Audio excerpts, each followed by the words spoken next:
আমি বলতে চাই আজকে দক্ষিণ জেলার সামাজিক সংস্কার যারা একজন মানুষ সাহেব এবং আরও উপস্থিত আছেন সরকারি উপজেলার সভাপতি এবং আমাদের উপদেষ্টা যারা মাওলানা রবি ভাই রবি কল্যাণ ফেডারেশনের এবং সামাজিক সংস্থার সকল আসসালামু আলাইকুম ওয়া রাহমাতুল্লাহি ওয়া বারাকাতুহু।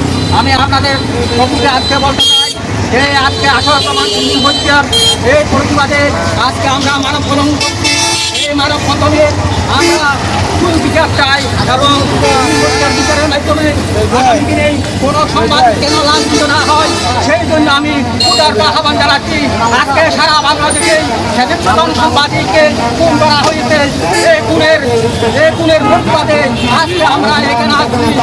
জুলাই আগস্ট আন্দোলনের অনেক সাংবাদিক আজকে খুন হয়েছে। এই সাংবাদিকের কোনো বিচার হয় নাই। আমরা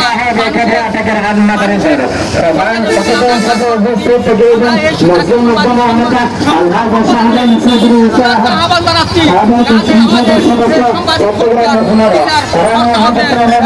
আমাদেরকে নিরাপত্তা দিয়ে এই সরকারি আহ্বান জানিয়ে আমার বক্তব্য এখানে শেষ করছি।